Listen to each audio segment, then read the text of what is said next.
प्रिय मित्रों, सादर नमस्कार। कैसे हैं आप सभी? आशा करता हूँ ईश्वर की कृपा से हम सभी स्वस्थ और खुश रहें।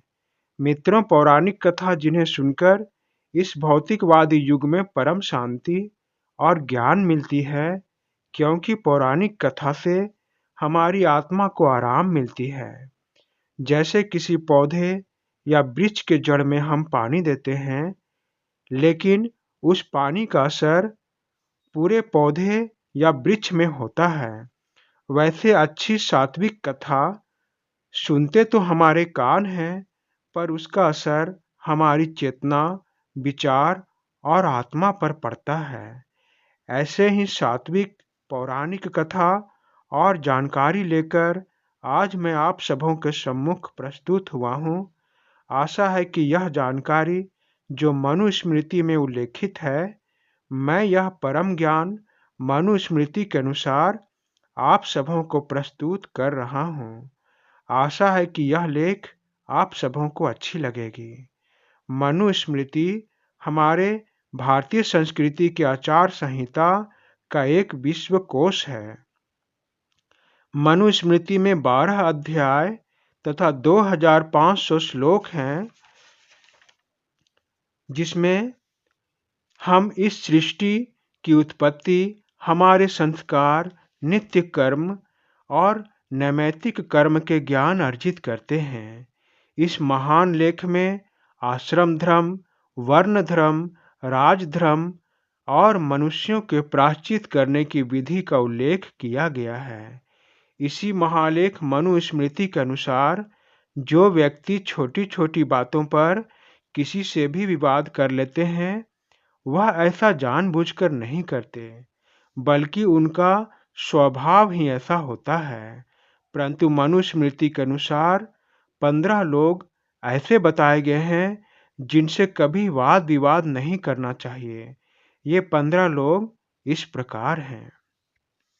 पहला व्यक्ति, यज्ञ करने वाला ब्राह्मण सदैव सम्मान करने के योग्य होता है।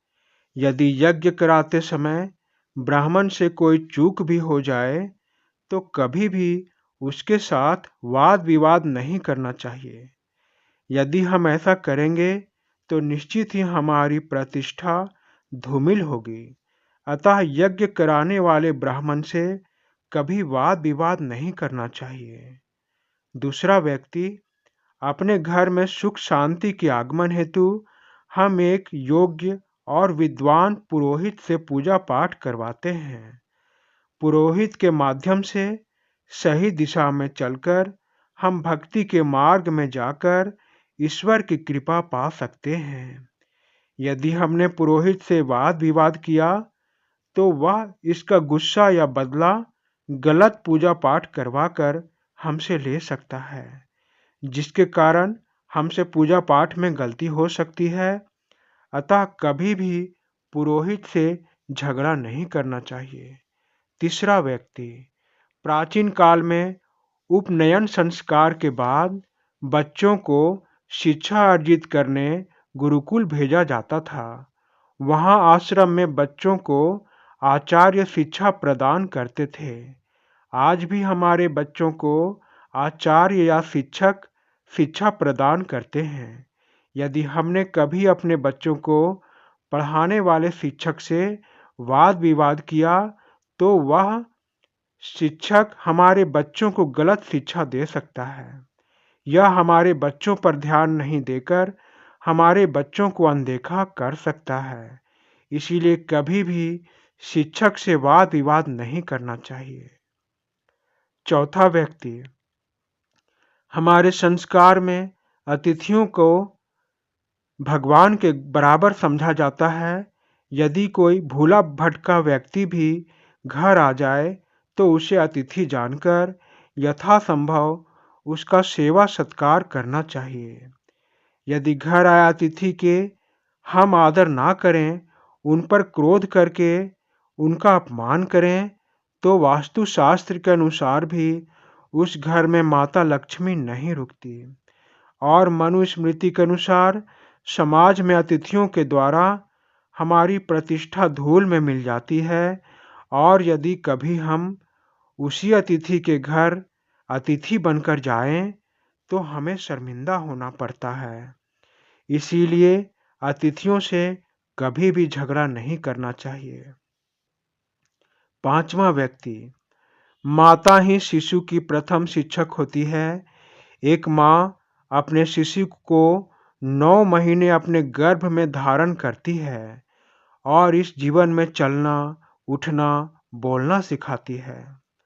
यदि वृद्धावस्था या इसके अतिरिक्त भी कभी माता से कोई भूल चूक हो जाए, तो माता को प्यार से समझा देना चाहिए। हमें कभी भी माता के साथ वाद विवाद नहीं करना चाहिए, क्योंकि माता का स्थान गुरु और भगवान से भी ऊंचा होता है। इसीलिए माता सदैव पूजनीय होती है। अतः हमें कभी भी माता के साथ वाद विवाद नहीं करना चाहिए। 6ठा व्यक्ति, एक पिता जन्म से लेकर हमारे युवावस्था तक हमारा पालन पोषण करते हैं। हमारे प्रत्येक भलाई के लिए हर संभव प्रयास करके हमें इस योग्य बनाते हैं कि हम अपने पैरों पर खड़े होकर सर उठाकर इस दुनिया को देख सकें। पिता की छाया हमें इस निर्मम कठोर संसार की कड़ी धूप से ऐसे बचाती है जैसे एक नारियल अपने फल को बचाता है।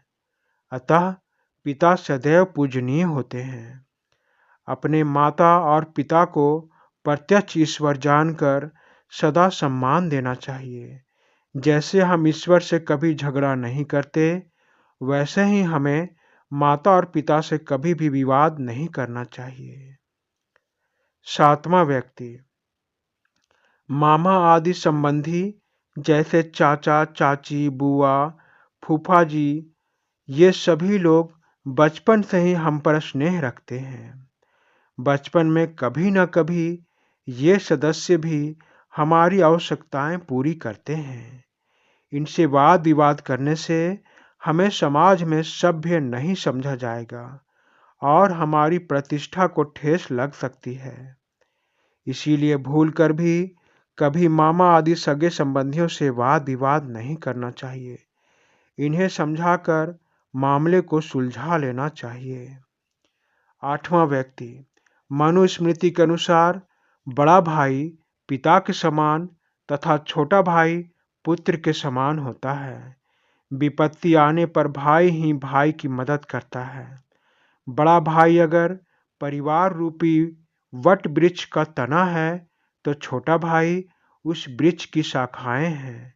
इसीलिए भाई को भाई से मिलजुल कर रहना चाहिए। भाई छोटा हो या बड़ा, उससे विवाद नहीं करना चाहिए।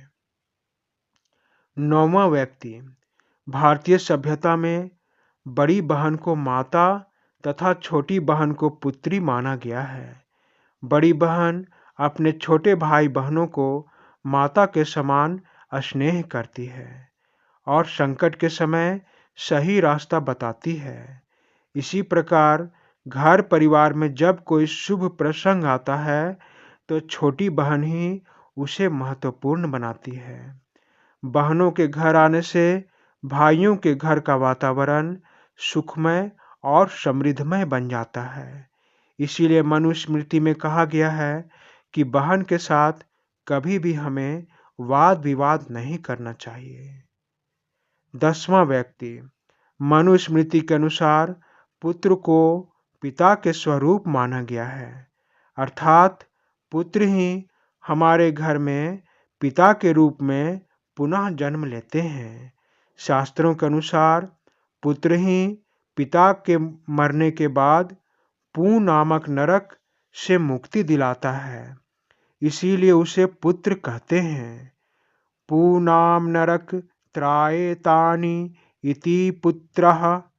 पिता के मृत्यु हो जाने पर पुत्र द्वारा पिंडदान, तर्पण आदि क्रिया से ही पिता की आत्मा को मोक्ष प्राप्त होता है। यदि पुत्र धर्म के मार्ग पर चलने वाला हो, तो वृद्धावस्था में माता पिता का सहारा बनता है। इसीलिए मनुस्मृति के अनुसार पुत्र से हमें कभी भी वाद विवाद नहीं करना चाहिए। 11वां व्यक्ति। भारतीय संस्कृति में पुत्री को लक्ष्मी का रूप माना गया है। मनुस्मृति के अनुसार ईश्वर केवल उन्हीं को पुत्री धन देते हैं जिन पर ईश्वर प्रसन्न होते हैं। संभव है कि यदि पुत्र माता पिता के वृद्धावस्था में उनकी देखभाल ना करे, लेकिन एक पुत्री यथासंभव अपने वृद्ध माता और पिता की सेवा अवश्य ही करती है। अतः पुत्री से हमें कभी भी वाद विवाद नहीं करना चाहिए। 12वां व्यक्ति। शास्त्रों में पत्नी को अर्धांगिनी कहा गया है। इसका अर्थ है पति के शरीर का आधा अंग। किसी भी शुभ कार्य या पूजन आदि में पत्नी का साथ में होना अति आवश्यक होता है। इसीलिए भगवान राम जब सीता मैया की अनुपस्थिति में अश्वमेध यज्ञ कर रहे थे, तो इस यज्ञ को शुभ और प्रभावशाली बनाने के लिए माता सीता की एक प्रतिमा बनाकर भगवान राम के बाईं ओर बैठाया गया था। तभी यह अश्वमेध यज्ञ पूर्ण हुआ था। अतः हमें पत्नी को प्यार से समझा बुझा कर रखना चाहिए। वृद्धावस्था में यदि पुत्र और अन्य रिश्तेदार साथ नहीं निभाते, तो एक पत्नी ही अपने पति का साथ देती है। इसीलिए मनुस्मृति में कहा गया है कि पत्नी के साथ कभी वाद विवाद नहीं करना चाहिए। 13वां व्यक्ति। कुल का मान मर्यादा घर के पुत्र वधू के हाथों में ही होती है। परिवार और अतिथियों का सेवा सत्कार पुत्र वधू ही करती है तथा हमारे वंश को पुत्र वधू ही आगे बढ़ाती है। इसीलिए यदि पुत्र वधू से कोई भूल चूक हो जाए तो उसे क्षमा कर देना चाहिए। उसके साथ वाद विवाद नहीं करना चाहिए। 14वां व्यक्ति। मनुस्मृति के अनुसार अपने गृह के सेवक या नौकर से कभी भी वाद विवाद नहीं करना चाहिए, क्योंकि हमारे घर का सेवक हमारे घर परिवार का कई गुप्त भेद जानता है। उसके साथ वाद विवाद करने पर वह हमारे घर परिवार का गुप्त भेद सार्वजनिक कर सकता है। इसीलिए गृह सेवक से कभी भी वाद विवाद नहीं करना चाहिए। यदि गृह सेवक उत्तम ना हो तो प्रारंभ में ही उसका परित्याग कर देना चाहिए, परंतु आगे चलकर उसके साथ वाद विवाद नहीं करना चाहिए। 15वां व्यक्ति। पुत्री के पति को दामाद या जमाई कहते हैं। धर्म ग्रंथों में दामाद को भी पुत्र के समान ही माना गया है। पुत्र के ना होने पर दामाद ही उससे संबंधित सभी जिम्मेदारियों को निभाता है तथा सास और ससुर के उत्तर कार्य, पिंडदान, तर्पण, श्राद्ध करने का अधिकारी भी होता है। इसके अलावे दामाद हमारी पुत्री का अभिभावक और गृह स्वामी भी होता है। इसीलिए हमें दामाद से कभी भी वाद विवाद नहीं करना चाहिए, क्योंकि दामाद से वाद विवाद करने पर हमारी पुत्री के जीवन पर गलत असर पड़ सकता है। इन 15 व्यक्तियों का उल्लेख मनुस्मृति में किया गया है जिनसे हमें झगड़ा या वाद विवाद नहीं करना चाहिए। मित्रों, यह विषय वीडियो आप सबों को कैसा लगा, कृपया मुझे बताएं। धन्यवाद मित्रों, धन्यवाद।